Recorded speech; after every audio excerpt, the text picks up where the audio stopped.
The house has gone quiet. The dishwasher finished its cycle an hour ago. The last light under a door down the hall just switched off, and now it's only you, lying flat on your back, staring at a ceiling that has nothing to say. This is the hour the thoughts come uninvited. Not about anything you can fix tonight. Just, what if? What if the job doesn't come through? What if the test results aren't good? What if the thing you've been planning your whole life around quietly falls apart and nobody warns you in advance? You don't know what's coming, and the not knowing is its own kind of heavy, isn't it? Heavier, some nights, than the thing itself would be. You don't have to solve it tonight. You were never meant to carry the weight of an unwritten future on your own chest while you're trying to sleep. Lord, I come to you tonight with my hands open because they're tired of gripping things I can't control. Thank you for getting me through this day, even the parts of it I didn't handle well. Thank you for breath in my lungs and a bed under my back. Ordinary mercies I forget to notice until I stop and name them. But Lord, I'll be honest, my mind keeps running ahead of me into rooms I haven't entered yet. I keep rehearsing conversations that haven't happened, bracing for news I haven't received. Your word says, do not be anxious about anything, but in every situation, by prayer and petition, with thanksgiving, present your requests to God, Philippians 4:6.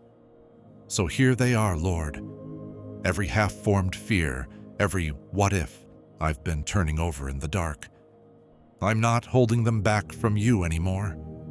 I confess that I've tried to outthink the uncertainty instead of bringing it to you first.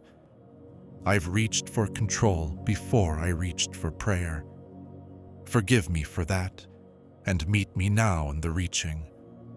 And Lord, for everyone watching this tonight, who is lying in their own version of this same dark, turning over their own unanswered question, be near to them the way you are near to me right now. They don't need every answer tonight. They just need to know they're not doing this alone. Maybe you've already tried the usual tricks.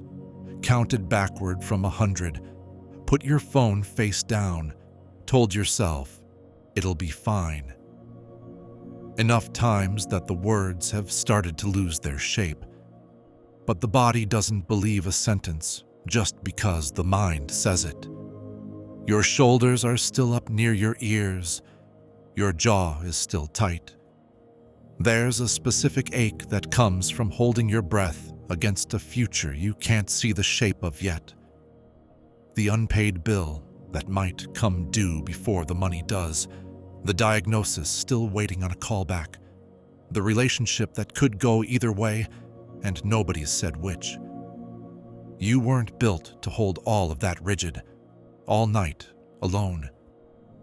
Lord, you see the specific thing I'm bracing for, the one I haven't even said out loud to anyone else. You already know what I'm afraid might happen, so I bring it to you plainly tonight, instead of just carrying it. Your word says, trust in the Lord with all your heart, and lean not on your own understanding. In all your ways submit to him, and he will make your paths straight. Proverbs 3:5-6. Lord, my own understanding has run out of road tonight. I don't know how this resolves. I'm not asking you to show me the ending. I'm asking you to walk the unlit part of the path with me, the part where I genuinely cannot see 2 steps ahead. I release my grip on needing to know how this turns out before I can rest. I surrender the timeline I had in my head, the outcome I'd scripted, the version of fine I was demanding from you. I lay it down. I confess I've been treating my worry like it's productive, like turning the same fear over and over enough times might somehow change the outcome. It hasn't. It's only kept me awake. Teach me to trade the turning over for the laying down. For everyone listening who is bracing tonight against a future they can't control, the parent waiting on a phone call, the person between jobs, the one sitting with a diagnosis that hasn't fully named itself yet. Lord, loosen their shoulders the way I'm asking you to loosen mine. Let them feel, even just a little, that bracing isn't the only option. There's a particular silence that settles in around midnight, when even the streetlight outside seems to dim, and the only sound left is your own breathing. It's in that silence that uncertainty gets loud. Not because anything's actually changed since dinner, but because the noise of the day that used to drown it out has finally gone quiet too. And in that hush, the question rises again. What am I going to do if this doesn't work out? You don't need an answer to that question tonight. You need a place to set it down. Lord, I come to you in this hush because I know you're not asking me for an answer either.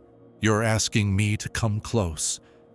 Thank you that you're not a God who demands I have it figured out before I'm allowed to approach you. Thank you that the door's already open. Your word says, you will keep in perfect peace those whose minds are steadfast because they trust in you. Isaiah 26:3. Lord, my mind hasn't been steadfast tonight. It's been circling. So I'm choosing, right now, to fix it back on you. Not on the outcome I want. Not on the worst case I'm afraid of, on you. I confess that some nights I've trusted my own predictions about the future more than I've trusted your character. I've acted like I know how this ends, and let that imagined ending steal my peace in advance. Forgive me for borrowing tomorrow's fear and spending it tonight. For everyone awake right now in their own version of this hush, turning the same unanswered question over for the 100th time, Lord, meet them in the silence. Let the quiet that used to frighten them become the quiet where they finally hear you instead. Outside, the night is doing what it always does, turning steadily toward morning, whether you can see the sun moving or not. You can't feel the earth turn. You just have to trust that it is. That's not so different from where you are right now, in motion towards something you can't yet see, carried forward by a faithfulness that doesn't depend on your ability to track it. You're not stuck. You're not forgotten. You're being carried somewhere, even tonight. Lord, thank you that you've never once let go of the wheel, even on the nights I was sure you had. Thank you that your faithfulness isn't tied to whether I can feel it in the moment. Your word says, "For I know the plans I have for you," declares the Lord. Plans to prosper you and not to harm you. Plans to give you hope and a future, Jeremiah 29:11. But the Lord, I don't know the plan. I just know it's yours, and that's enough to lay my head down on tonight.